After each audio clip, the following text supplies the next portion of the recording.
Hare Krishna. Hare Krishna Prabhu, Dandavat Pranam. Hare Krishna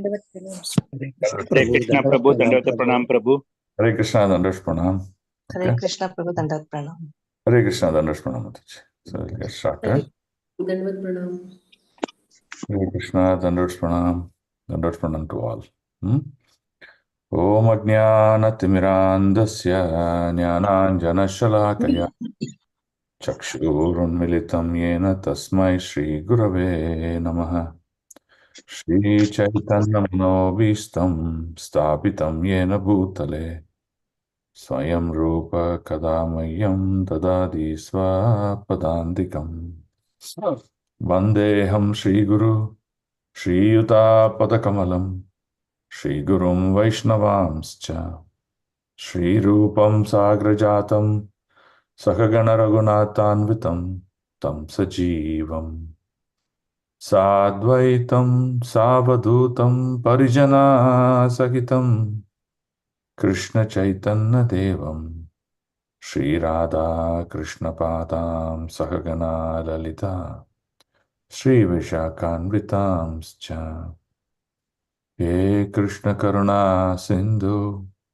Dinabandhu Jagatpate Gopesha Gopika Kanta Radha Kanta Namostute Tapta Kanchana Gaurangi Radhe Vrindavaneshwari Rishabhanu Sute Devi Pranamami Haripriye Vancha Kalpatarubhyascha Kripa Sindhubhya Evacha Patitanam Pavanebhyo Vaishnavebhyo Namo Namaha Namavom Vishnupadaya Krishna Prastaya Bhutale Srimate Bhaktivedanta Swaminiti Namine Namaste Saraswate Deve Gauravani Pracharine Nirvishesha Shunyavadi Paschata Desatarine Jai Shri Krishna Chaitanya Prabhu Nityananda Shri Advaita Gadadara Shivasadi Gauravakta Vrinda Hare Krishna Krishna Krishna Hare Hare Hare Ram Ram Ram Hare Hare Krishnaya Vasudevaya Devaki Nandanaya Cha Nandagopakumaraya Govindaya Namo Namaha Hare Krishna, Dandavat Pranam Prabhu. Dandavat Pranam Mataji, Hare Krishna. Okay, so today we will try and understand this. Last time we picked up this topic, we could not complete it, so we'll try and understand these two topics today. What is the real understanding of Krishna's manifestation?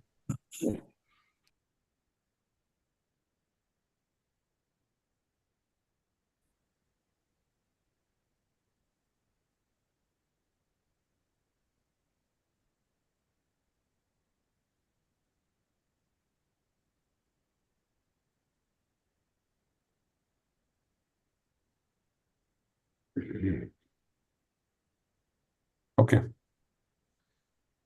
So are you able to see? Let's see if I can increase the size of this. Are you able to see nicely? Yes, Prabhu. Yes, Prabhu. 200, see, 200 fits in the screen. No, it doesn't fit. 150. Yeah. Okay. So welcome all to this morning program on Srimad Bhagavatam. So there are many levels of understanding Krishna's expansion. Actually, we can do a 3 to 4 day seminar on just the form of the Lord and how he expands, what all he does, right? But in the context of today's class, understanding the nature of audience, so we will try and learn this much. Okay, this is called level 1 theory of Krishna's expansion. Okay. Ite chamsa kalapumsa Krishnastu Bhagavan Swayam. Okay, so we say Krishna Swayam Bhagavan. He is Adi Purusha. He is the first ever, personality in this entire creation. Okay. So no one knows the origin of the appearance of Lord Krishna. No one knows. No Shastra knows. Right? It is assumed that he is ever living. Okay. Now this Lord Krishna is a supreme enjoyer. That means when can be one called as an enjoyer is when certain aspect of a service in the form of pleasure is rendered on to that person, then that person enjoys.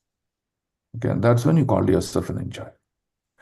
When no service or a pleasure is imparted to you, then you cannot consider yourself as an enjoyer. Right? So that's the key point here. So now Krishna is called the supreme enjoyer. What is word supreme? Supreme means there is no one else a greater enjoyer than the Lord. Okay, that's when he's called the Lord. Okay. Now, Lord enjoys through his subjects. Now, these subjects are many folds. You can just broadly call them as servants.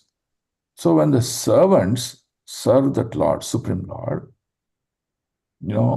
he takes that pleasure. Okay. And he wants to reciprocate. He wants to do many things. Okay. So that Supreme Lord, what does he do? He manifests unlimitedly. He expands unlimitedly. And how he expands is something very important to understand. Now we are talking about Lord Krishna and his expansion at the transcendental level. We are not talking about transcendental level only form in the originating the spiritual world. Okay. Then we will see various other expansion, the detailing, that is at level 2, level 3 and things like that. Okay. Now, the primary expansion of the Lord can be broadly classified into two. One is called Swayam Rupa, one is called Swayam Prakasha. Okay. So what does Swayam Rupa means? Swayam Rupa means form. Okay. Now let's read this. Swayam Rupa means his own form, that means Krishna's form, his body, Lord himself. See, the key word is himself. So I'll just highlight that. Keyword is himself, in his own form, present in Vrindavan. Here, this Vrindavan, if I say Vrindavan, there are two kinds of Vrindavan. One is called Bhauma Vrindavan, which is a reflection of the original Vrindavan, and the Goloka Vrindavan, which is in the spiritual world. Okay? So the Lord is present as in the Swayam Rupa form in Goloka. Okay? The Lord also descends to Vrindavan, the Bhauma Vrindavana, which is in the material world, and performs his Leela and activities. So that is also Swayam Rupa. The Lord himself comes and expands. Right? So that's the first thing you have to understand. The form by which Krishna is directly understood is called Swayam Rupa, or his personal form. So the key word here is directly. Okay? There is no other words of expansion, manifestation, his energies, he became this, all those things are not there. Okay. Let's understand the word avatar. What is the meaning of word avatar? Avatar means one who descends from a place which is in something higher, then comes to another place. That descending is called avatar. So Krishna, when we say Krishna takes avatar, that means Krishna descends from the Goloka planet onto this material planet. That's called avatar. Now, since Krishna does this avatar, he is also called avatari. Avatari means the person who does this descending. Okay. That Lord, when he descends in his Swayam Rupa form, that is his original form, he remains only in the realm of Vrindavan.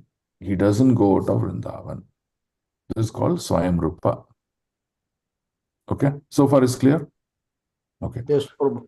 When Supreme Lord Krishna descends, he descends himself. When Supreme Lord descends as Chaitanya Mahaprabhu, that is also he himself descends. He is also called Avatar. Only these two calls are the original Avatar. Okay? Lord Krishna himself and Lord Chaitanya Mahaprabhu. All others are different forms of expansions of the Lord. They're not that original, that Swayam Bhagavan, that doesn't exist in that. Okay? Now let's look at some example to understand Swayam Rupa. See, this concept should be very clearly understood. If you don't, pause me. Okay.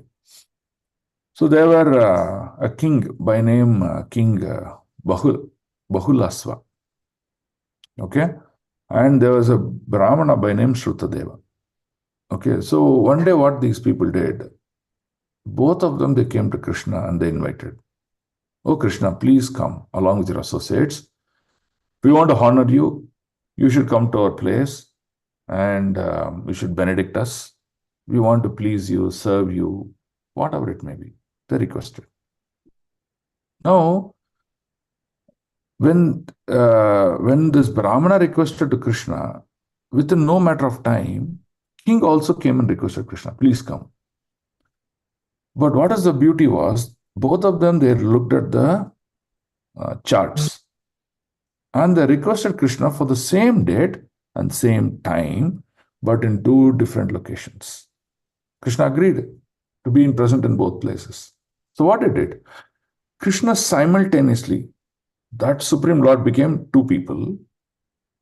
One Krishna went to the king's place, another Krishna went to this Brahmana's place. And when both went, it is not that, okay, one form is dependent on other. No. Each form acted independently and with full potency.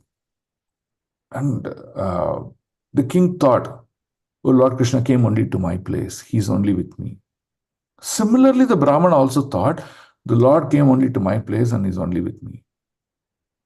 So that is one brilliant pastime that Naradaji got bewildered. How can this happen? Right? So this is the basic understanding of the Swayam Rupa. Okay.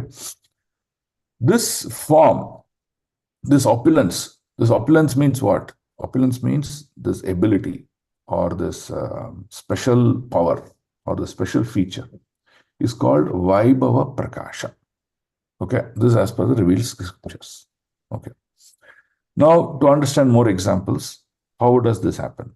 So, you know this pastime about Lord in Dwarka. So, in Dwarka, what happened? Krishna married 16,000 queens, and he also had a principal gopis of 8, then the expanded gopis of 100, so 108. So, 108 plus 16,000, totally 16,108 wives Krishna had. Where? In Dwarka. The principal of the 16,108 was Rukmini Devi. Okay.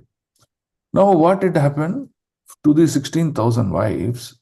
Krishna not only built 16,000 palaces, but he became 16,000 Krishnas, 16,000 personalities, and he was present with each wife in his palace in a complete potency, in complete form. Okay. Now, what sort of potency he exhibited? Now, Naradaji, when he descended, he went to these palaces. When he entered each and every palace, when he saw Krishna, he was bewildered. And he left that palace and went to another palace. When he saw Krishna and his activities, he was bewildered again. He said, "How is this possible?" Right? So, scriptures explain. In Palace 1, Krishna was with his wife like a Brahmana, maybe performing some samaskaras, performing some activities. And the queen, you know how she was reciprocating with the Lord. So I'll just give you an example. Now, let's say suddenly our parents have come after 3-4 months from our native place to our place. How do you feel? Oh, dad, oh, ma'am. You just come and hug them, and then you say you'll be in that enjoyment, sense of enjoyment. You'll feel it's a new association that you got, right? You'll feel everything fresh in your heart, right? So that's the way you'll feel. But after a few hours, you will just get back to your regular work, and then you will feel, okay, my father, mother, that's it. Now, these queens, every day when they got up from the bed and they saw the Lord, they felt newest relationship. They felt newer enthusiasm. They felt so pleased that as if I've got separated from the Lord and again rejoining. That is the kind of energy that the Lord exhibits with each queens. And Naradaji was amazed. So, if Krishna performed a particular activity in one house, Krishna performed a completely different activity by another Krishna in another palace, which are simultaneously, right? So, each form was as powerful as the other form. Each personal form was as powerful and equal to the other form. So, one example. Another example was on Rasa dance. So in Rasa dance, what happened? Lakhs of queens came. Queens here are the gopis. And each of these gopis, they had one form of the Lord dancing with them. And what was their feeling? Each form of the Lord was such that the gopis felt Krishna was only with them. Like that, all the gopis, they thought like that. So if there are 1 lakh gopis, Krishna expanded into his personal form into 1 lakh personalities. Right? So this is called Vaibhava Prakasha, or the Swayam Rupa point factors of expansion. Okay. Now we'll go further into this. This Swayam Rupa can be categorized or expanded into further. What is called Tadeka Atma Rupa, another is called Avesha Rupa. So what's the difference between Swayam Rupa and Tadeka Atma Rupa? It is that form which most resembles Swayam Rupa, but there are some difference in bodily features, right? So bodily features could be color. So what's the expansion? What's the example? Chaitanya Mahaprabhu, right? So if you look at it, Krishna was dark in complexion, but Chaitanya Mahaprabhu was molten gold, was fair in complexion. But both the same. Same personal, same Swayam Rupa expansion. Okay? So these are further categorized into Swa-Amsa and Vilasa. Swa-Amsa, Vilasa, we will not discuss now because that goes into more detail. But you can understand this as Vilasa means all pastime based expansion, and Swa-Amsa means personal based expansion. So that much you can understand in level 1. In subsequent classes, we'll take up expansion of further expansion of Swa-Amsa and further details of Vilasa expansion. Okay. That is Tadekatma Rupa expansion. Second is Avesha Rupa. So Avesha Rupa is when Krishna empowers some suitable living entity to represent him. That living entity is called Avesha Rupa or Shakti Avesha Rupa. Shakti means one who is empowered, right? So the best example is, you can say, is Parshuram, right? Or Buddha. Buddha is the best example. Prabhupada Prabhu. Prabhupada also, Shakti Avesha expansion. Naradaji. So where here, what happens? The Lord empowers, right? So how did Buddha expansion happen? So Lord Vishnu, if you read through the scriptures, he will enter the body of Buddha for a short period of time and he'll come back. and you see that personality became Buddha. Right? So, like this, you can understand Nardaji, right? You can understand how Lord empowers. When he empowers with a lot of potency so that he can cross these three modes of material nature and he can always be in the transcendental plane. Like that, Lord empowers, right?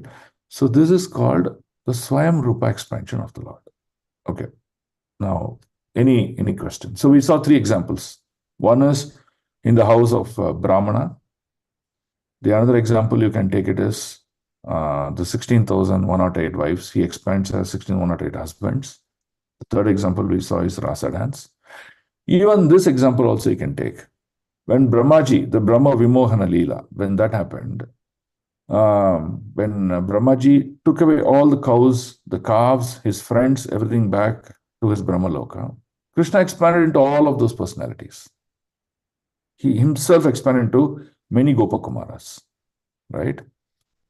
Now, in this only difference is, even though Lord expanded, he changed his form. For example, he looked like that Gopakumara. That means external features. But it is the Lord himself, right? So that's what you can see as details of Swayam Rupa. Okay? Is Swayam Rupa clear? Any doubts? That means when he expands into Gopakumaras, it becomes Tadekatma Rupa. Correct. Like that. See, here it says, personal expansion or pastime expansion. It can be any of these things where bodily features can change, attributes can change, his looks can change, but it is that Lord only. Okay? Now, what is the proof for that? If you read that pastime, 1 year was the time frame which Krishna expanded into those Gopakumaras and cows and calves. Okay? The elderly gopis, the mother and father, they felt very strange in that 1 year. You know why? What happened in that 1 year? When Krishna expanded into, let's say, Shubala went back to his house and he was with his parents. It is the same father and mother, same Shubala. When the father, fed Shubala, or when mother cooked and then showed his love, the happiness that they received was extremely high. They were so much pleased. And they said, I've never experienced something like this in my life. Not only even the cows. So when the calves came back to drink the milk, generally what happens, the cow may produce a few liters, 3-4 liters of milk, and the calf has to only drink that much, and it has to wait. But here the cow was profusely producing milk, and the calf was just drinking. He said, oh, amazingly. And there was extreme pleasant situation in entire Vrindavan, because in every house it was Krishna himself. Right? So this is the proof that it was not Shubala, it is Krishna in the form of Shubala. Okay? Is this understanding clear? Yes, Prabhu, very clear. Okay, good. If you have any questions, please ask me. Now, yes, Prabhu. Prabhu, the name of the king and Brahmin you were referring, Prabhu. Yeah, Bahulasva is the name of the king, King Bahulasva. What Bahula? Bahulasva. See here, I've written the Thai spelling also. Okay, Prabhu. And the Brahmin, Prabhu? Shrutadeva. Okay. Okay. Okay. So this is the position with Swayam Rupa understanding. Now what shall we do? We will understand Swayam Prakasha. Okay. In Swayam Prakasha, it means what? Let's read what is Swayam Prakasha. His own manifestation or the direct expansion of Lord's Swayam Rupa is called Swayam Prakasha. Prakasha means the same. So what is that? For example, Krishna will expand into Balaram. But Balaram is different from Krishna. Even though he is empowered with all the energies and power, but Balaram is different from Krishna. How? Balaram had the greatest attitude to serve the Lord. He demonstrated extreme service attitude. Correct? Krishna expands into Radharani. Radharani demonstrated greatest servitude attitude. In fact, the scripture says Krishna is Supreme Personality of Godhead. Radharani is supreme servitude of Godhead. Look at the words that are being used, right? So, Balaram, even though Krishna expands into Balaram with full potency, but Balaram is different from Krishna, right? So, for example, look at it. Lord manifests himself as Balaram, but Balaram feature is as good as Krishna himself. The only difference is what? Krishna was dark in complexion, but Balaram is fair in complexion. And what is the mood? Krishna is supreme enjoyer, but Balaram had attitude of servitude. He always wanted to serve Krishna, right? So, for example, let's go back. Balaram came as Lakshmana because Krishna came as Lord Ram. Lakshman served Lord Ram. Okay. Balaram and Krishna. But Krishna came as Swayam Bhagavan Krishna. Balaram came as Swayam Bhagavan Balaram, but his mood was to serve Krishna all the time. Right? So, like that, you see, Balaram can come in any form. He can come in the form of Ananta Shesha. He can come in the form of paraphernalia. He comes in the form of instruments. But all these forms that Balaram comes along with Krishna is servitude. He wants to serve the Lord. That's it, nothing else. So, even though Krishna expands into Balaram, full potency, but the mood has changed. Okay, so this is Swayam Prakasha. Okay, now let's look at some more examples. This is an example with respect to how the Lord was born. Okay, now when Krishna appeared before his mother Devaki in Mathura, in the jail, right? So Krishna appeared like Devaki was pregnant, Krishna was in the womb, he suddenly appeared like that. Okay. That time, how did he appear? Krishna appeared in the 400 form of Narayana, right? Shankha, Chakra, Gada, Padma. So in the 400 form of the Lord, he appeared. Now Vasudev and Devaki, they prayed, oh Lord, even though you're Lord, we are seeing you as our son. But to see our son as 400 form, we are not able to comprehend. So please tell us, how do we take it? So what did the 400 form of the Lord do? He shrunk himself and became 200 form. Shama Sundara. Okay. So he can manifest in the 400 or he manifests in the 200. So what the scripture says?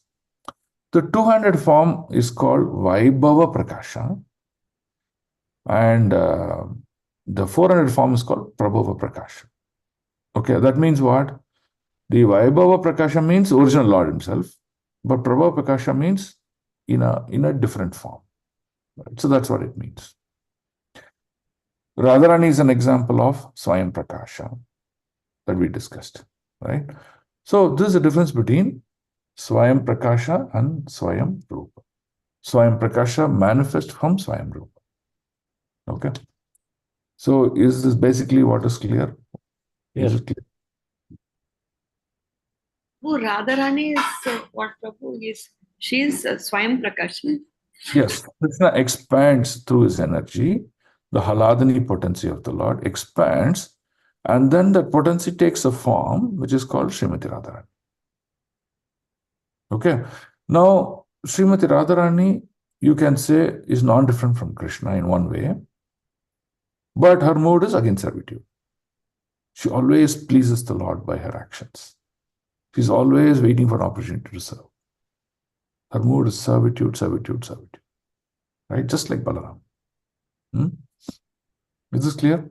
So because of this, because Radharani is not different from Krishna in one way, technically it doesn't make sense to Krishna to marry Radharani. That's why Krishna never marries her. Okay? He performs the Leela and pastimes with her, but he never marries her. Okay? But when Radharani expands into the queens, the gopis, the Lakshmi, all those other personalities, Krishna, when he also expands, he is able to marry them in the material world, in Dwaraka, and live as husband and wife. Right? But in the original personality, Krishna, scripturally, if you look at it, it doesn't make sense to marry Radharani because he himself has expanded. Okay? Are we clear with the level 1 understanding of Lord's expansion? Can you repeat the reason why he doesn't marry Radharani once again? Radharani is himself, no? His direct expansion is Radharani. So why would he marry himself? Okay. Okay, so that's the simple understanding. I'm very careful in my choice of words. I'm trying to use simple words so that you're able to understand. If I use more technical words, then you will not understand. Okay? Hare Krishna, Prabhu. Yes, Mata Prabhu. Prabhu, we understand that Lord Krishna did not marry Radharani, but we don't understand how Radharani married a prince like that, Prabhu, other than Krishna. It is, so you see, it is just, what do you say? It's like a story format, Prabhuji. Okay. To get more nectar out of Lord's pastime, that is being done, right? She marries Abhimanyu. This Abhimanyu is different from Uttara's husband Abhimanyu, Arjuna's son. That's not Abhimanyu. This Abhimanyu is different. Okay. So this Abhimanyu also looks just like Krishna in his bodily features and everything, right? Now, she marries Abhimanyu just to enact those pastimes. Wonderful pastimes are there after she marries Abhimanyu. See, Krishna says, Paritranaya sadhanam. I need to somehow nourish my devotees who are always meditating and thinking of me. So, Krishna expands his pastimes to include many, many, many people so that they get nourished. So, this is just a leela. There is no real meaning in that marriage. Okay? Yes, Prabhu, but devotees generally, they don't understand and appreciate this. They'll understand. So we don't speak such, intricate subject matter to them. Yes, Prabhu. Okay? We just tell in a very high level, shallow level and say, Prabhu, that much, and then we close the matter. Okay, Prabhu. When we see that devotee is showing maturity by practice of devotion, not by age, okay, then he is ready to accept the depth of the subject to a greater level. And that is when we teach them. Otherwise, we don't teach them. Okay? That's why if you read Chaitanya Charitamrita, is not for not even beginners and intermediate, not even for them. It's only for advanced devotees. Because the concepts and the philosophies spoken by Chaitanya Mahaprabhu becomes very intense. In fact, now we are in Madhya Leela. So in Madhya Leela itself, you see, as we progress chapter after chapter, it becomes deeper in the meaning. But the most complicated is Antya Leela. Antya Leela is phenomenally complicated, that to understand one's mind and state of consciousness should be really advanced. Otherwise, one cannot understand Antya Leela. Okay? Yes, Prabhu. Hare Krishna, Prabhu. Can we Yes, say Mataji. that Eka Atma Duhi Deha, Krishna and Radha, like that, Prabhu? Ekatma Duhi Deha. So yeah, he is having only one body. Actually, what form? Radha and Krishna, Prabhu, Eki Atma Duhi Deha. There is one. You can say, but we generally don't stress on those things. We stress on the fact that there are two different personalities. Okay. Technically, Yes. what is correct. Yeah. But we don't stress on those points. We stress on. You talk to him off now. Prabhu, that is like when the expansion of Prabhu, that full sloka Mataji is telling is Radha Krishna Eki Atma Doi Dehadari Anyonya Vilasa Rasa Aswadina Kare. Correct. Yes, Prabhu. Sloka, I understand, but I'm talking from a preaching standpoint or discussion standpoint. Okay. Yes, The subject matter that the sloka that you're bringing out is for advanced devotees who have been practicing for some time, who understands position of Srimati Radharani, understands position of Krishna, understands expansion energies of Krishna. Yes, to those people, the sloka can be taught. Because it's commonly asked question and also. what happens is when they were not able to understand, comprehend this philosophy, they will say, okay, if Radharani and Krishna are Ekatma, then we are also Ekatma. Then they may go into the dilution of Advaitam. Everything is one, right? So I don't want people to get confused, Dvaitam and Advaitam in this manner. And that's why I don't pick such slokas in the preaching. But for our internal devotional practices, understanding the Lord, expressing our consciousness and devotion, we can use these slokas. Or when dealing with senior Vaishnavas, we can discuss such topics. Yes, Prabhu, very difficult, but we'll try, Prabhu. Yes. Thank you, Prabhu. Okay, good. So anyway, this is the first topic I want to take. So now we'll go back to our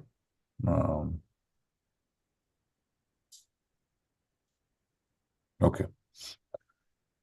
So this we will try and complete it today now. 35 onwards, 35 to 39, right? So now we saw Krishna entering. We saw his relationship with various people, with the gopis or his queens, his mother, all sorts of things we discussed. And then we discussed about the opulence of the Lord. We also discussed about his pastimes of the Lord. Then we discussed about the symbols, these bodily symbols. What does it mean? All those things we discussed, right? So now we'll come to this last portion.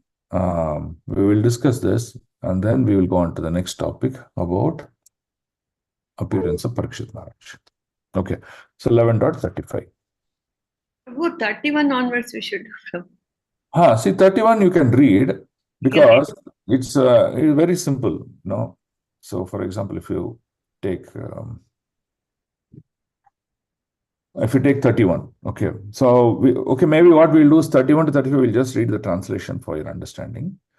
And then we'll go to 35 so that we can complete the chapter. Okay, so 31.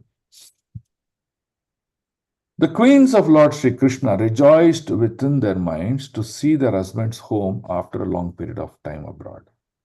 The queens got up at once from their seats and meditations. As was socially customary, they covered their faces shyly and looked about coyly. All right. So here, it is just that what was the mood of the queens when they saw back their husbands, right? And you see, at this point in time, Krishna has already expanded into each of these wives. So wives, everyone saw their personal husband. Okay. Now, all wives, are they same?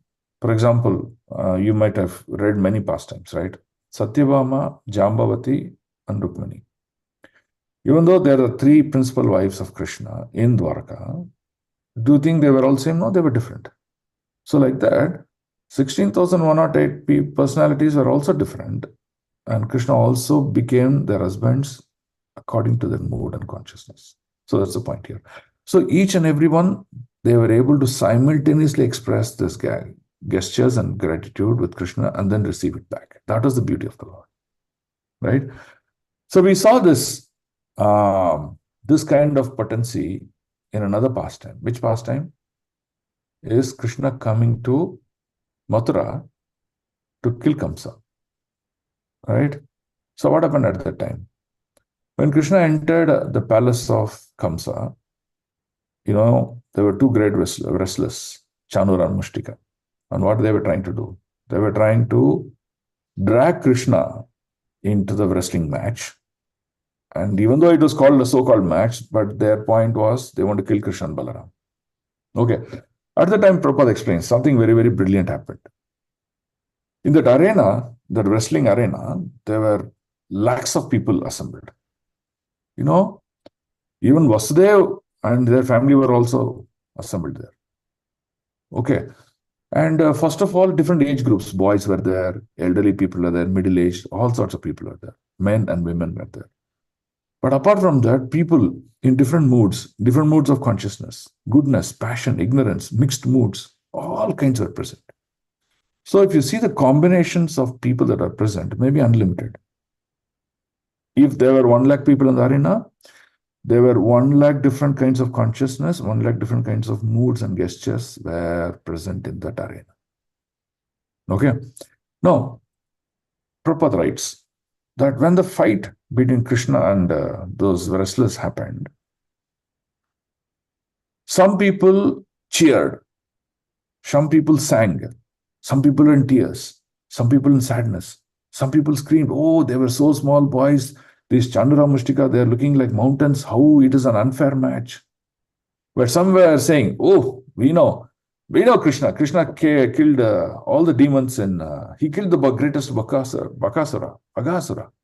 So for him, nothing. No problem, Krishna, you play. So you see, every personality, 1 lakh personality, expressed different kinds of moods towards Krishna while seeing that match. But the Lord simultaneously reciprocated with all that 1 lakh. I'm just taking 1 lakh as a number. Simultaneously reciprocate back by that 1 lakh in a particular consciousness that pleased their hearts. So they were all jubilant. End result was all 1 lakh people assembled in the arena were very jubilant to see the wrestling match. You get the point? So this is one of the potency of the Lord. Simultaneously, he can do this. Now, he did this in this customary also with the queens. Okay? Is this clear? Yes, Prabhu. Okay. You can read through. How Lord this and what I'm trying to explain. Very, very brilliant. Actually, this purport of 31 is so wonderful that you'll not stop reading this again. Okay, please read this purport. Okay, let's look at 32 now. In 32, translation. In superable ecstasy was so strong that the queens were shy first. All the queens are very shy, okay? And embraced the Lord in the innermost recesses of their hearts. Look at the expression of love. Because everyone is there, they could not run, so they expressed and embraced their Lord in their heart. Okay. Then they embraced him visually. First in the heart, manasa. Then through their eyes, because they cannot control. Through their eyes, they embraced the Lord. And then they sent their sons to embrace him. So 16,108 had sons, and each of the sons were having a specific fatherly relationship with Krishna. And the queen said, oh, go and embrace Krishna. Okay? But, oh, chief amongst Brahus, though they tried to restrain their feelings, that means they control the feelings, they could not. And finally, what happened? They personally went and embraced also. And they shed tears. Right? So this is the kind of exchange of rasa between the Lord and the queens that happened. But the beauty is, the Lord did the exchange of such rasa with 16,108 queens simultaneously, and everything was individually different from other. That's the beauty, right?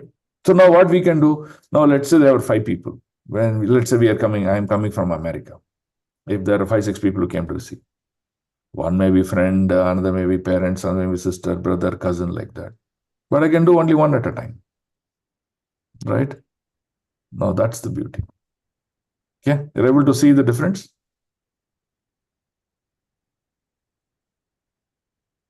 Krishna? Yes, Prabhu. Yeah. Okay. Okay, so now let's read 33. Translation. All the Lord Sri Krishna was constantly by their sides, as well as exclusively alone. Now look at it. At this point in time, Krishna already expanded to 16,108 personalities. The beauty is, none of the audience, they knew he is already expanded and he is simultaneously present. They're all thinking, okay, only one Lord is there with me here, that's it. Okay. His feet appeared to them to be newer and newer. That means freshly blossomed flower. That's how, even though every day you may see a lotus blossoming, but every time when you see the new lotus blossoming, you will feel it is new and new. Like that, they saw that the Lord's feet was like that. The goddess of fortune, although by nature always restless and moving, could not quit the Lord's feet. Now here it is mentioned that Lakshmi ji is called Chanchalam. What is Chanchalam? Chanchalam means always varying, always changing, always moving. See, she does not stay in one place. Right? That's why you see some people may be rich now, that's it, he's gone. And next someone else become rich. Suddenly one opulent changes here. Suddenly a poor guy, a rich guy may become poor. All these things happen because of Lakshmi Ji's nature, which is called Chanchalam. But however, even though she is moving around, even though she's changing, there's one thing important about her feature is she remains in one place, the place where Narayana rests. Okay, so that means wherever Narayana is, she will remain there. So instead of worshipping Lakshmi Ji, what should be intelligence? Worship Narayana. And that's the key thing.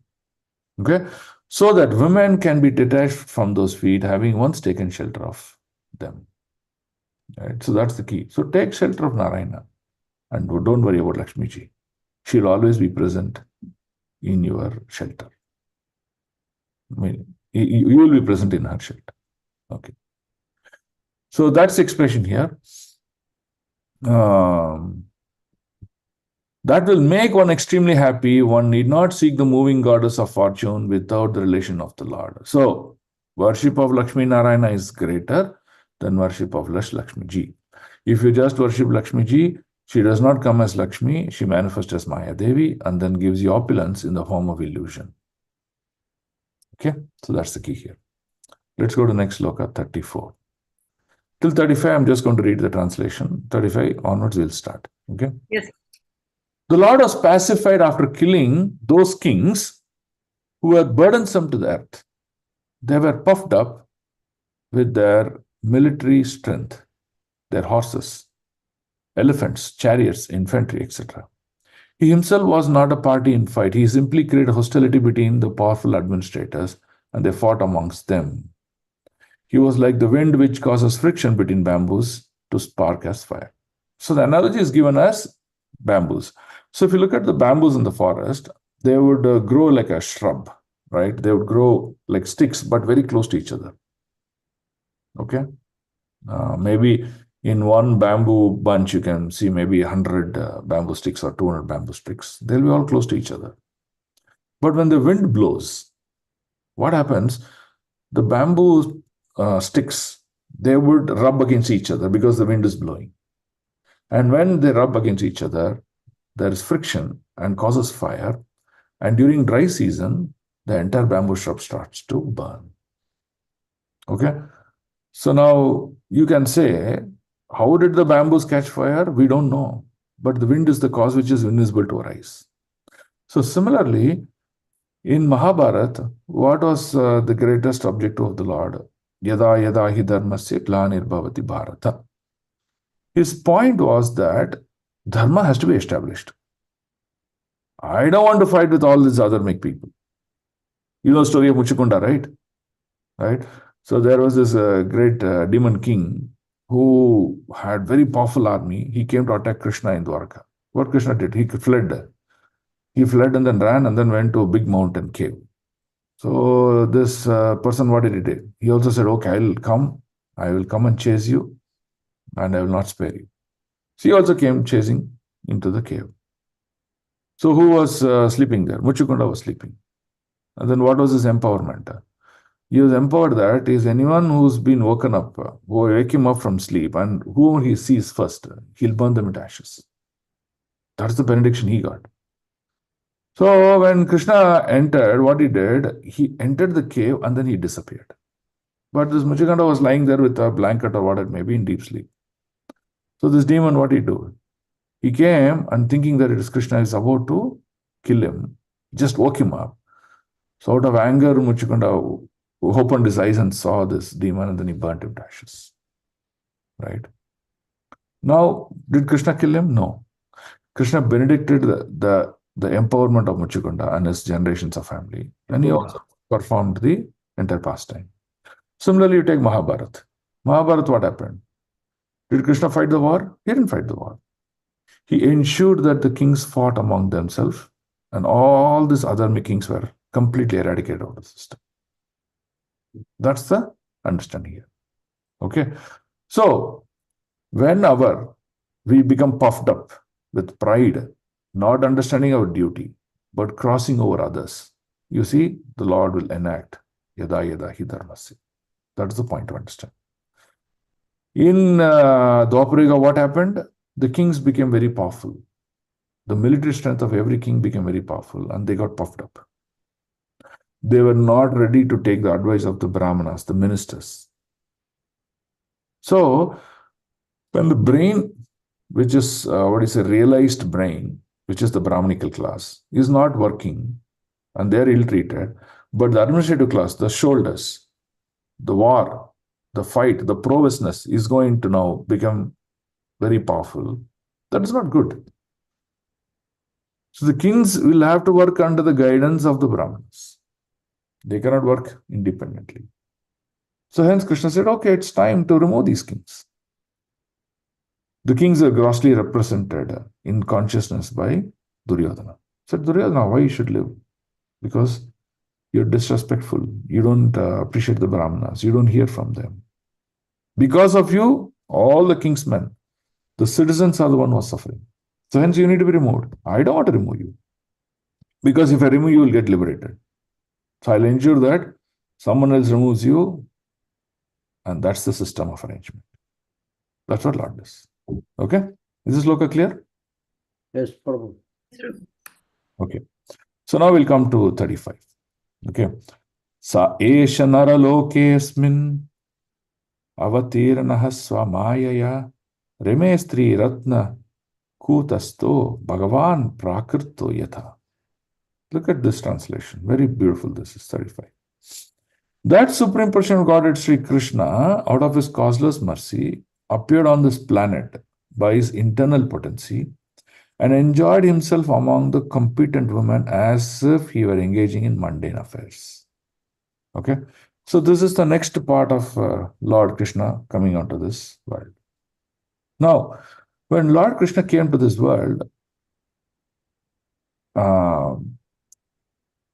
he eliminated adharma. He ensured to bring in a balance in this world. But the devotees who are performing devotion to the Lord need some sort of nourishment. Right? Like that, there are many kinds of devotees. So, for example, there were some devotees who want to experience the pleasure of being with the Lord. Some devotee in the unified format, like the queens. Some of them want to serve the Lord in a very close associate. Some of them want to be like a parent to the Lord, feed the Lord, give him bath, do like that. Like that, many, many kinds of devotion people had, unlimitedly. So, the Lord's duty is what? How else I can reciprocate to them? By personal association of mine.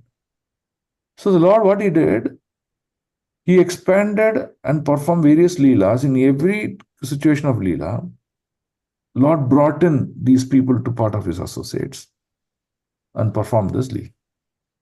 Now, one of this leela is being with the queens. One of this leela is the exemplary display of rasa dance. Now, the point you have to understand is, Krishna is supreme enjoyer. He's been served by devotees in various other innumerable number of planets. That means there's no dearth of his enjoyment. Then why does he do that? He does that for our causeless benediction, causeless mercy. That's the whole point. So, when Krishna performs the Leela with the 16,000 queens, producing children, it is not that he is gratifying his senses. It is his causeless mercy, he is giving the pleasure according to what they desired. That's the point you have to understand. The soul, the jiva, who understands this concept and expresses their devotion to the Lord is a matter of gratitude, a matter of love, matter of servitude, whatever you want to call it as, becomes purified. Who doesn't understand this? For example, there is a, sense enjoyment that is required for this body. Body means senses. Senses means enjoyment. You cannot have a body and senses and say, I will not enjoy. That won't work. That's why you see these yogis who do not understand the scriptural evidence, who perform this great yoga, they fall down. Because they're forcibly telling the senses, even though you're present, I will not give enjoyment, which is against the nature of creation. Hence, it's not recommended. So, the point to conclude is that when the Lord comes, he includes us in those pastimes and ensures that, our devotion is fully satisfied, fructified. That's the point here. If that satisfaction is not there, who does not understand these things, he becomes materially opulent and he goes for material enjoyment. A person who understands these things is in search of spiritual enjoyment, that is with the Lord in the form of servitude. That's the point you have to understand. So, a material man having a sex with a woman is not same as Krishna engaging with another devotee. You should understand the purpose behind, the plane at which this is done, and why it is done. This is an important factor to understand. So, to understand what is the spirituality itself is very complicated. We, possessing a material mind and a material body, cannot understand a spiritual plane by our own effort. That's the point I'm trying to conclude. And Krishna is Satchidananda, fully transcendental. You cannot understand him by sitting in the material plane, which is lower in nature. It is like this. A first standard boy trying to understand what a 12th standard boy is trying to learn in calculus. How can he do it? Not possible. So hence, what this, the person does, he somehow seeks the mercy of the Lord, either directly to him or through his associates or spiritual master. Then, because he is seeking that mercy, the Lord is benedicting that mercy onto the person, and he is able to begin practicing devotion. So step by step, he increases in devotion, and Lord, by his causeless mercy, he gives him the knowledge of what the reality of the spiritual life is. So spiritual life is more about mercy and benediction by the mercy of the giver. It is not about the doer. That is, I am thinking I am the doer. That's the difference. So hence, devotion is a combination of two things. One, mercy of the Lord. Second, expression of our gratitude and enthusiasm. When these two are combinedly done, one comes to the platform of spirituality. Otherwise, no. Okay? Is this concept clear? Yes, Prabhu. Okay. So until we come to that plane, we always get confused about Lord's dealing with the queens, Lord dealing with Gopakumar, gopis in an improper manner. Okay? Yeah.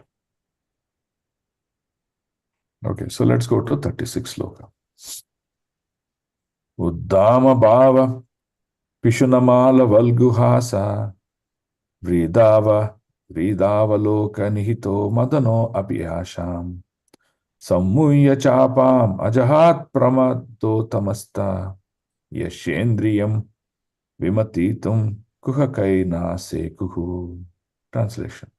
Although the queen's beautiful smiles and furtive glances were all spotless and exciting, and although they could conquer Cupid himself by making him give up his bow in frustration, and although even the tolerant Shiva could fall victim to them, still despite all these magical feats and attraction, they could not agitate the senses of the Lord. Okay, so this is a very important point that you want to understand. This world, this material world is full of greed and enjoyment. Enjoyment here refers to giving sensory pleasure to the senses. Sense gratification. I would enjoy. Okay. How does this greed and lust happen in this world? It's because of this personality called Cupid. Okay. So this Kandarpa, what does he do? He fires an arrow at a living entity. The living entity can be a human being or an animal, no problem. So let's take an example. A boy and a girl, completely not connected. They're two completely different personalities. They don't know each other, nothing. And this girl is looking very beautiful, very intelligent, very smart. Comes from an opulent family. The boy is very ordinary. He looks very ordinary. He comes with a simple family, not opulent. But when this Cupid fires arrow at these two personalities, wherever they are, whatever situation they will come together and they will enjoy sex.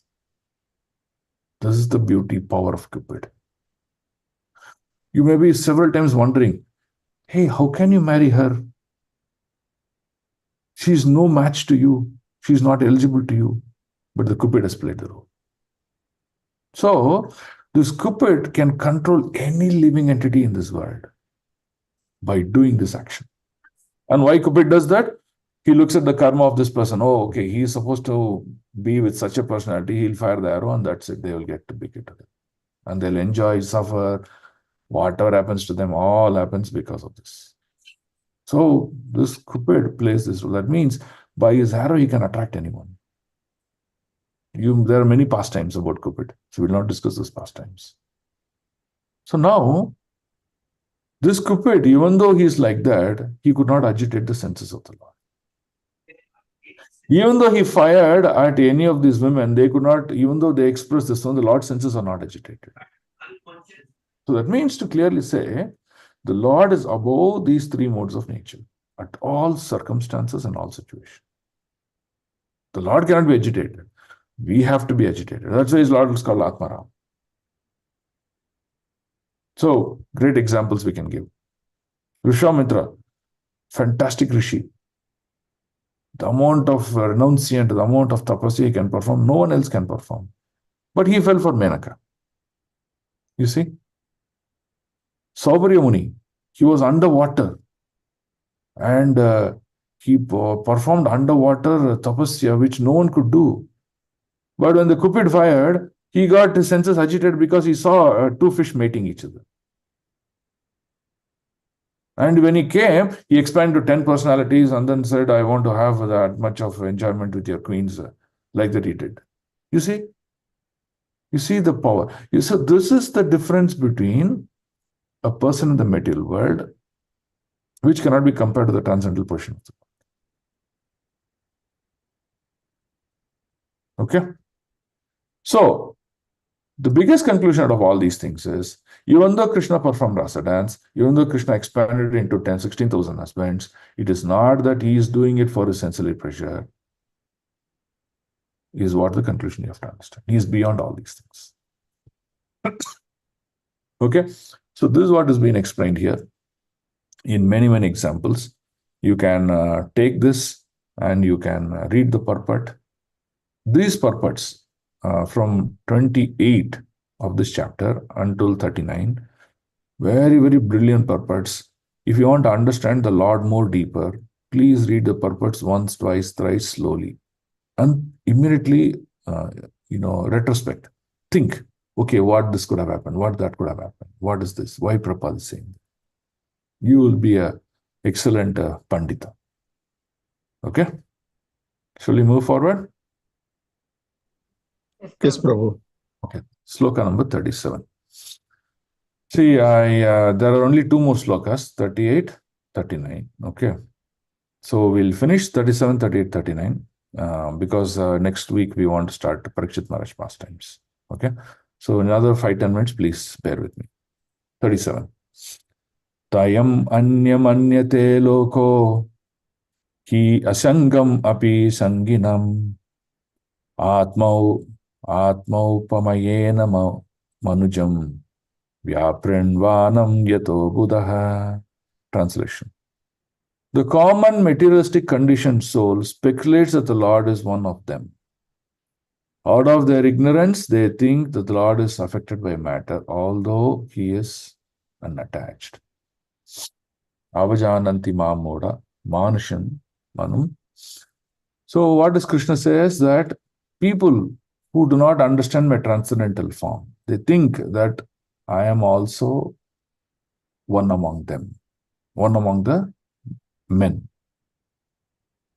And they think, just like how they have hands and legs, how they enjoy and suffer in the material world, I also go through this because they do not know my transcendental nature. Okay. Now look at the causeless mercy of the Lord. Look at the wonderful nature of the Lord. The Lord, even though he is supreme, he descends And he lives among each one of us. For example, when Krishna descended, he lived among the Pandavas as their cousins. No one knew. No one knew that he is the Supreme Personality God until the first time Bhishma Dev reveals the truth, that we saw in Bhishma Stuti. That don't think that your cousin who's just going around with you, playing and having fun with you, he is one among you. No, he is the Supreme Personality of Godhead. He talks about Parthasarathi. So this is the point that you have to understand. It is because of our ignorance that we think he is an ordinary person, but no, he is the Adi Purusha. He is the Supreme Creator. Okay, so that's what is the description here. In this description, they're talking about many potencies of the Lord, this creation, and all these platforms of, transcendental platforms that they talk about. Okay. You can also relate this to the various pastimes and activities of the Lord. So, for example, we cannot even lift a small rock.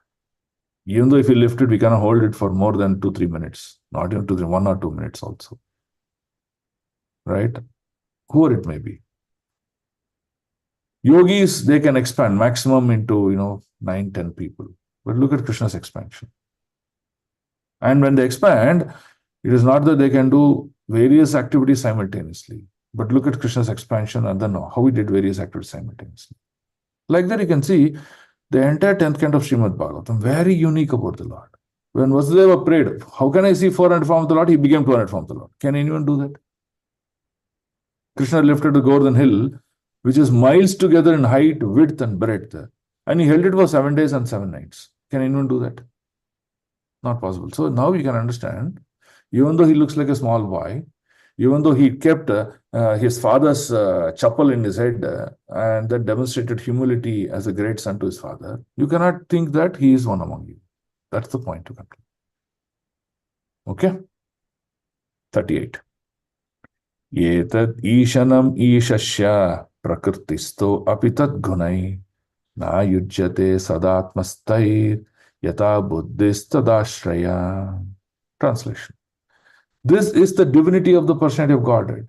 He is not affected by the qualities of material nature, even though he is in contact with them. Similarly, the devotees who have taken shelter of the Lord do not become influenced by the material qualities. These are the two things. We talked a lot of explanation about Krishna's above the 3 modes of material nature. In fact, Krishna declares himself in the chapter 7 of Bhagavad Gita. Prakriti Kriya, he says in the 2nd chapter as well as 7th. In the 2nd chapter, he says, Prakriti Kriya Manani Gunai Karmani Sharvasha. Right? The whole thing is working under the 3 modes of material nature. But in the 7th chapter, what does he declare? That he declares that he is beyond the 3 modes of material nature. And the 3 modes of material nature is the one that runs this entire world. And if someone wants to cross over the 3 modes of material nature, one has to daivim prakritim ashritaha. He has to take shelter of me. So Krishna declares that in the 7th chapter. So what does it mean? It means very simple. If this you consider as a material plane, the transcendental plane is here. The Lord is in transcendental plane. The transcendental plane is above the 3 modes of material nature. We devotees are in this plane, the material plane. By practice of devotion and by his causeless mercy, we can move from the material plane to the transcendental plane. That means it justifies this sloka saying that even devotees who are practicing or taken shelter of the Lord, they are also into the transcendental plane and not affected by this material modes. Right? Mahatmanastu mam partha daivim prakritim ashrita. The Mahatma who performs devotion service, he has taken shelter of daivim, which is beyond the 3 modes of material nature. That's the whole point to conclude here. Right? So, devotees are also transcendental nature. That's why when we talk about our spiritual master, we see him as completely transcendental because he is completely, devoted to the Lord. Everything about his consciousness is about the Lord. Everything that he does for the pleasure of the Lord. That means he is fully transcendental. He is not affected by his 3 modes. Forget the body aspect. His consciousness is not affected by three modes at any point in time. So, because we cannot see the Lord, we cannot take shelter of him directly. By taking shelter of the spiritual master, who is Shaksha Daritvena Shamastasha, non-different from the Lord in the transcendental realm, we also get purified. So this is what is the point to understand. Yatra Yogeshwara Krishna, Yatra Partha Dhanurdhara. So Krishna is called the mystic of the mystic. That means he's the Yatra Yogeshwara. No one can be beyond him. By taking shelter of him, that you also come into the divinity plane. That's the point you have to understand. Okay? Let's go to the last sloka, 11.39. Tammeni re bala moodaha stainam chanuvratam raha apramana vido bhartur ishwaram matayo yata.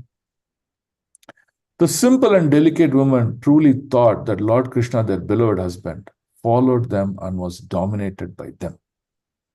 They were unaware of the extent of the glories of their husband, as the atheists are unaware of him as a supreme controller.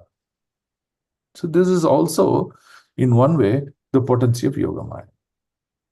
Now, why it is important? For some benediction that they received, these queens received, that they can be wives of Krishna. Somewhere in their previous life, somewhere they got a benediction. They got a boon that they can be wives of Krishna. Okay. Now, each one of us has swabhava, our own nature, right? We want to love our husband in a particular manner. We want to serve the husband in a particular manner. We want, for example, I would like to serve my husband with Mysore pak, but someone else may want to serve their husband with fried rice and noodles. Even though the service attitude is same, but the detailness and attributes are different. So, each of the queens had different consciousness and they had their own way of expression of love for Krishna. Okay? Now, if they come to know, oh, he is Supreme Lord, he is this, he is the one who showed Vishwarupa, that is all those things, if that goes into their mind, then all of them cannot be in their swabhava, but they will all show neutrality. Okay, I'll just do service and be away, stay away from him, like that. So Yogamaya, what does it do? It removes that consciousness from the 16,000 queens that, do you know who your husband is? Do you know your husband is the Supreme Person of Godhead? You cannot do this, you cannot do that. No, so Yogamaya completely removes that of the consciousness of the queens. So the queens become very intimate in their own manner with the Lord. And they exchange that bhava and the rasa with the Lord. So this is the potency of the Lord. And this is how the energy, the Yogamaya energy of the Lord works. Right? Hence, you see in this world many, many wonderful pastimes between Bhakta and the Daiva. They happen. Many, many varieties. For example, what did Annamacharya do is completely different from any other devotees Surdas did. Right? So this is the beauty. Okay? So this sloka particularly talks about exchange of love. And this exchange of love is not on the material plane, completely in the transcendental plane. How did they do it? How Yogamaya played the role. And that's the explanation of is given in this purport. So please read through this purport. Very, very brilliant there. So let me repeat. Today, after the class, in the next 1 to 3 days, sit and patiently read from the purports, chapter 11, sloka number 28 onwards till 39. You will enjoy every line of it, what Prabhupada is trying to say. And you will really be very clear. And also, purports on the sloka number 29, 30, 31, it also talks about the expansions of the Lord, which we talked about, Swayam Rupa and the Swayam Prakasha. So try to understand that. And I'll also post the document for your understanding so that you can keep that as a reference and read it. Okay? Okay. So we will end the class here today. And in the coming week, we'll talk about the birth of Emperor Parikshit. And then we'll see why Parikshit became a glorious personality. Just 1 minute. Will Sukadeva Goswami come and talk to an ordinary person? who doesn't know what is what. No.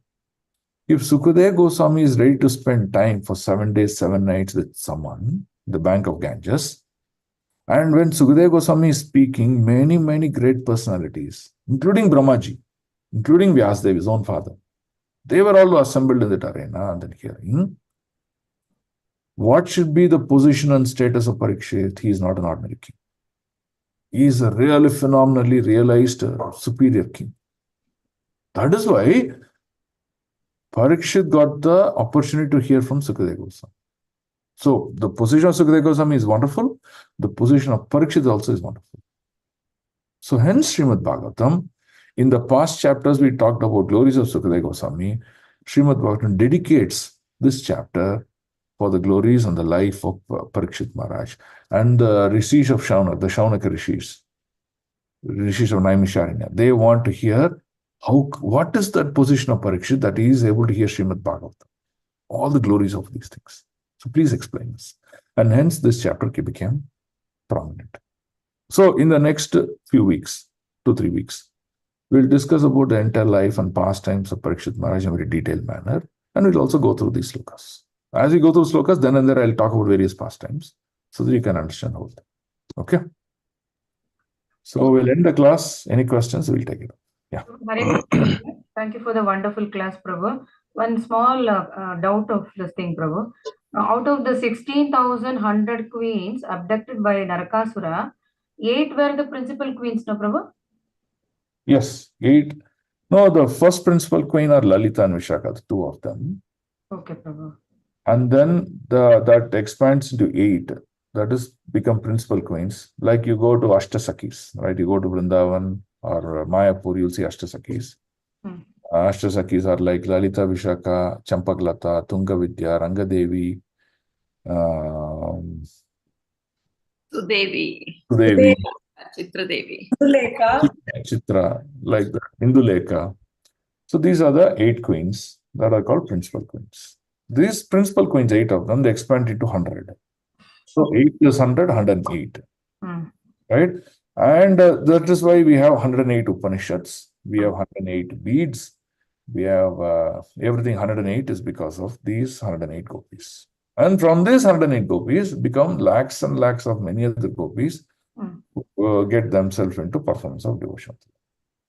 Okay, Prabhu. Thank you. So principal queens are different, Prabhu, from this 108. Sorry, Mataji, repeat. Rukmani, Satyabhama, or they are different from this. Yeah, for example, you read the scriptures. Lalita becomes Rukmani Devi. Okay. So these people only they expand. This 108 only expand to perform Leela in Dwarka. Okay. 108 perform Leela in Vrindavan. In Vrindavan, they performed Madhurya Leela. In Dwarka, they performed Aishwarya Bhava. Thank you for the wonderful class, Prabhu. Especially that Vaibhava Rupa and those things never, it looks as though we're understanding. Today, the things are very clear, Prabhu. As you said, we have to read once again. Yeah, please read, please read. Thank you so much for the wonderful class. Then any other questions? Prabhuji, Anand here. Yes, Anand, yeah.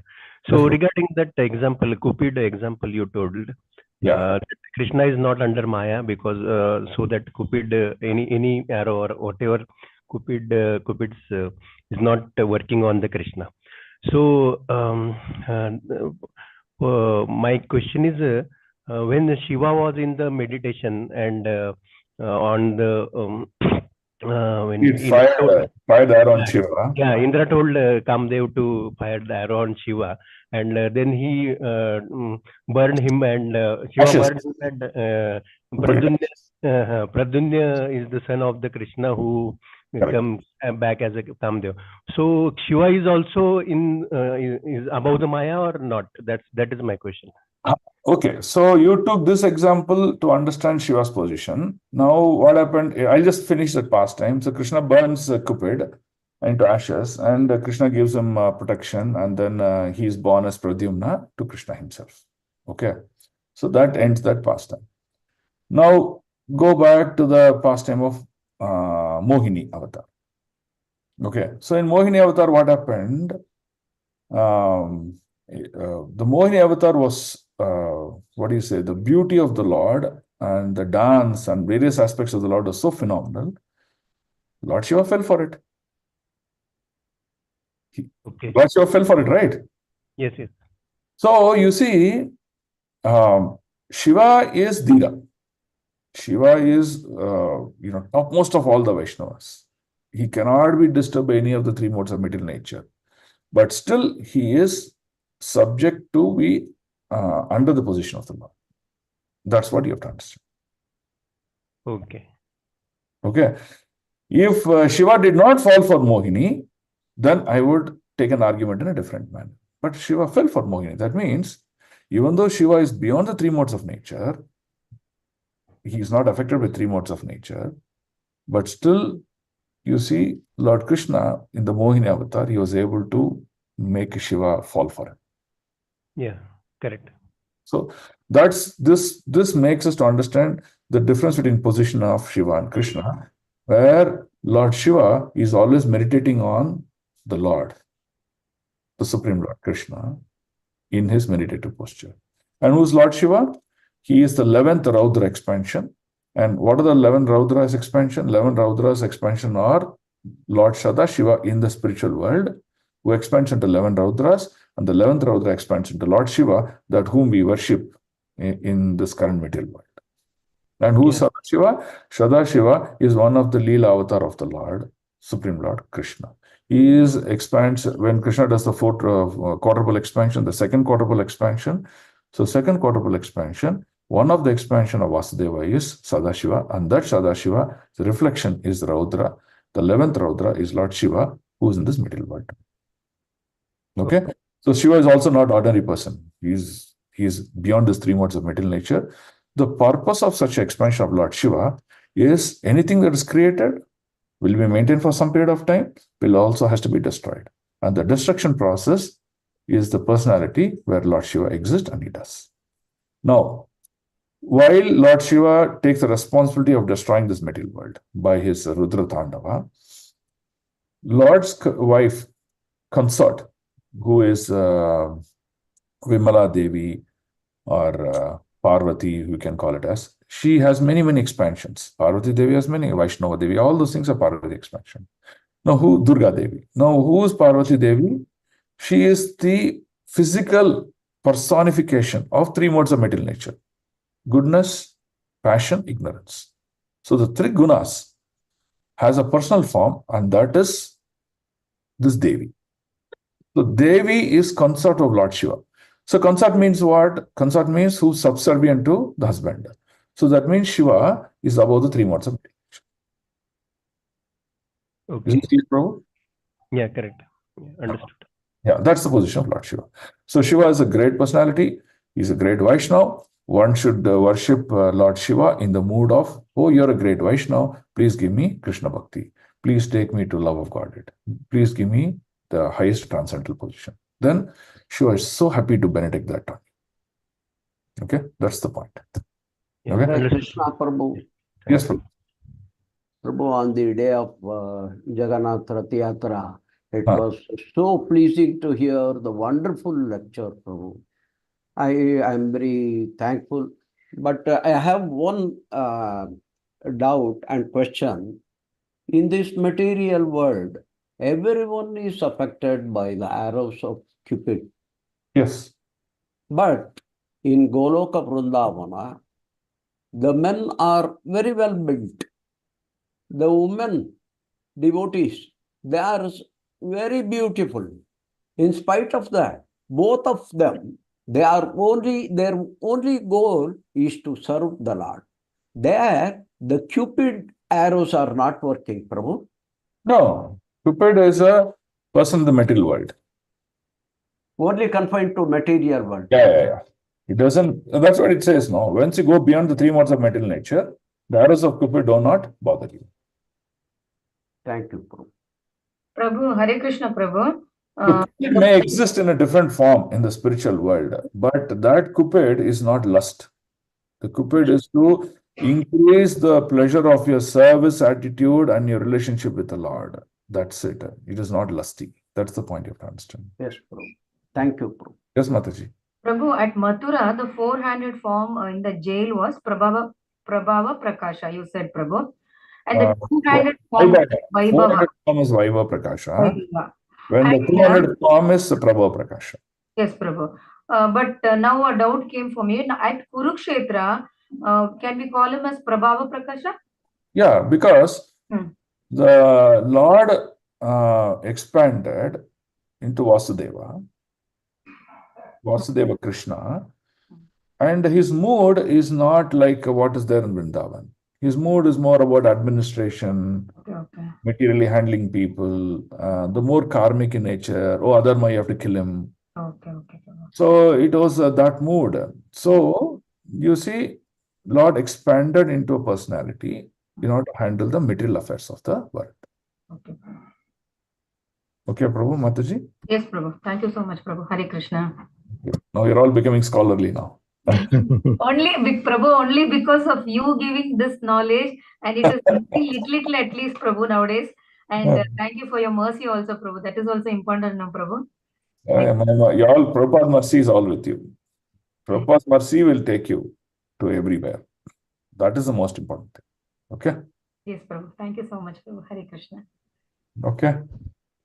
Okay, sorry we exceeded time today. I had to finish this, and we'll start freshly from Parikshit Maharaj pastime.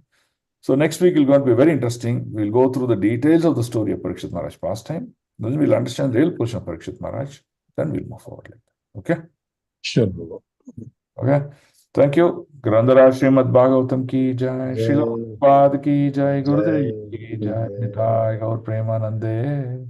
Hari Bol. Vipyascha Kripa Sindhu Bhevacha Patitanam Pavanebhyo Vaishnavebhyo Namo Namah Ananta Koti Vaishnava Vrinda ki jai Vaishnava Thakur Srila Prabhupada ki jai Om Tat Sat. Thank you. Dandavat pranam. Hare Krishna Prabhu, Dandavat Pranam. Thank you, Prabhuji. Prabhu, Dandavat Pranam. Thank you for the wonderful class. Hare Krishna. Hare Krishna, Prabhu. Dandavat pranam. Pranam. Hare Krishna Dandavat Pranam. Hare Krishna Prabhu Dandavat Pranam. Hare Krishna. Hare Krishna, Prabhuji. Dandavat pranam. Okay. Hare Krishna Prabhu, Dandavat Pranam. Hare Krishna Prabhu, Dandavat pranam. Hare Krishna. So all of you please come for Rath Yatra today and tomorrow to all the cultural programs. Don't miss any of these things. Okay. Thank you.